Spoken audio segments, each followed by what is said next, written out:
এরই সঙ্গে সঙ্গে আরও একটি গুরুত্বপূর্ণ ছবি। গতকাল গিয়েছিলেন প্রধানমন্ত্রী নরেন্দ্র মোদী, গিয়েছিলেন অযোধ্যায়। সেখানে বিশেষ রোড শোয়ে অংশ নিয়েছিলেন প্রধানমন্ত্রী। এই ছবি, এই ফ্রেম প্রথম আমরা তুলে ধরেছিলাম গোটা রাজ্যে নয়, গোটা দেশে। অযোধ্যায় প্রধানমন্ত্রী যখন নামলেন, অবতরণ করলেন, সেই ফ্রেম প্রথম উঠে আসে রিপাবলিক বাংলার পর্দায়। পৌলমী এবং বিট্টু সেই ছবি তুলে ধরে। প্রথম সেই ছবি রিপাবলিক বাংলা দেখায়। যোগী আদিত্যনাথ তিনি স্বাগত জানান প্রধানমন্ত্রীকে। প্রধানমন্ত্রীর বিমান দাঁড়িয়ে রয়েছে এবং সেই মঞ্চ যেখান থেকে প্রধানমন্ত্রী এবং মুখ্যমন্ত্রী তারা কথা বলছেন মঞ্চের ওপর, এবং সেই রোড শো যা দেখে গোটা দেশ আপ্লুত হয়েছিল এবং অযোধ্যাবাসী কীভাবে পুষ্প বৃষ্টি করেছিলেন প্রধানমন্ত্রীর ওপর, প্রধানমন্ত্রীর কনভয়ের ওপর, সেই বিশেষ দৃশ্য। আমাদের এখানেও বসে নির্গুণানন্দ মহারাজ বলছিলেন যেন মনে হচ্ছে আবার রামচন্দ্র ফিরছেন বনবাস থেকে এবং তিনি আবার অযোধ্যায় ফিরছেন। এমনটাই কালকে মনে হচ্ছিল, যেভাবে পুষ্পবৃষ্টি হচ্ছিল, যেভাবে রামচরিতমানস এবং রামায়ণে উল্লেখ রয়েছে পুষ্পবৃষ্টি হওয়ার, রাম ফেরার সময় সেই ছবি যেন উঠে আসছিল প্রধানমন্ত্রী যখন পৌঁছলেন অযোধ্যাতে। যেভাবে বিট্টুর কাছে আমরা যাব সরাসরি। গতকাল থেকে বিট্টু, তুমি প্রথম ছবি তুলে ধরেছো, প্রথম প্রধানমন্ত্রীর ছবি গোটা দেশে তুমি আর পৌলমী তুলে ধরেছো। আজকে প্রধানমন্ত্রী চলে যাওয়ার পর কি দৃশ্য অযোধ্যার? দেখো, রামায়ণ মোতাবেক আমরা যদি দেখি তাহলে সেক্ষেত্রে যখন রামচন্দ্র 14 বছর বনবাসের পর অযোধ্যায় ফিরেছিলেন, তখন দিকে দিকে দ্বীপ উৎসব পালন করা হয়েছিল। গতকাল প্রধানমন্ত্রী দ্বীপ উৎসবের পক্ষে সওয়াল করেছিলেন এই অযোধ্যাতে এসে, এবং আজকে বিভিন্ন জায়গায় দেখা যাচ্ছে প্রদীপ তৈরি হচ্ছে, প্রদীপ কেনে বেচার কাজ চলছে। আমার ভিডিও জার্নালিস্ট সঞ্জয় নায়া খুব গুরুত্বপূর্ণভাবে সেই ছবিটা রিপাবলিক বাংলার দর্শকদের উদ্দেশ্যে তুলে ধরছে। তুমি দেখতে পাচ্ছ যে একের পর এক প্রদীপ এই মুহূর্তে রাস্তার দুধার, অর্থাৎ এই মুহূর্তে আমি ফৈজাবাদে আছি, ফৈজাবাদের ফুটপাতের রাস্তার দুধারে প্রদীপ রীতিমতো চোখে পড়ার মতো। শুধু এক জায়গায় নয়, এরকম সারিবদ্ধভাবে একাধিক দোকান রয়েছে। আমার ভিডিও জার্নালিস্টকে বলবো একটু সামগ্রিকভাবে ছবিটা দেখাতে। তবে যেদিকেই চোখ যাচ্ছে বিভিন্ন মডেলের প্রদীপ, বিভিন্ন সাইজের প্রদীপ চোখে পড়ছে।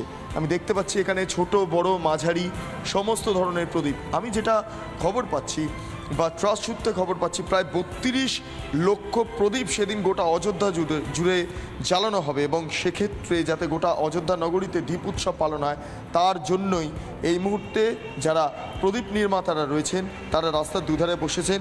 সরাসরি তাদের সঙ্গে কথা বলে নেব যে এক এক दिया का दाम कितना है इधर? एक दिया का 1 रुपया। एक एक दिया का, और ये दिया 1 रुपये का एक, और ये वाला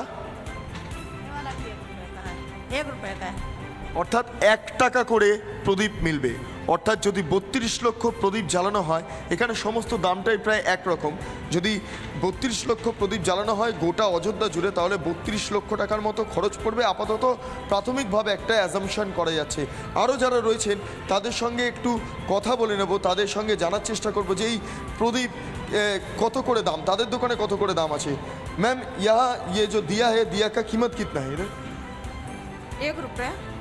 कितना दिया है आपके पास अभी? 4000 होंगे लगभग।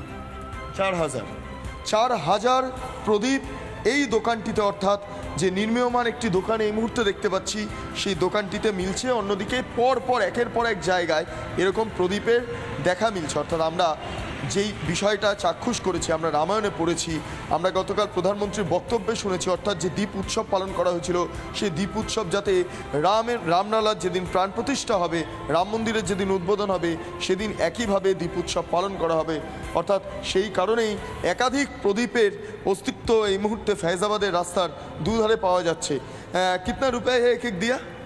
बाबूजी 25 का है, 25 का 25 है, वो 10 रुपये की है, वो 5 रुपये की है, 2 रुपये की है, जैसी हो।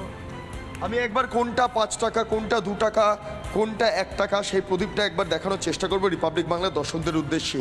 এই প্রদীপগুলো মূলত 1 টাকা করে দাম। এইগুলো ইয়ে কিতনা কা? 10 रुपये का। এটা 10 টাকা দাম এই বড় প্রদীপ। আর ইয়েওয়ালা वो भी 10 का है। এটাও 10 টাকা দাম। এটা 1 2 3 4 4 মুখের প্রদীপ রয়েছে, এবং এর পাশাপাশি ইয়েওয়ালা সব वो 5 रुपये का है। ইয়ে 5 রুপয়ে।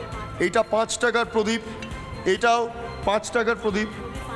এই অর্থাৎ এইভাবে 1 টাকা 2 টাকা 5 টাকা 10 টাকা এরকম প্রচুর দামের প্রদীপ মিলছে এই মুহূর্তে দাঁড়িয়ে। অর্থাৎ ফৈজাবাদ জুড়ে এই মুহূর্তে রীতিমতো দেখা যাচ্ছে প্রদীপের মেলা বসেছে। কিশলয়।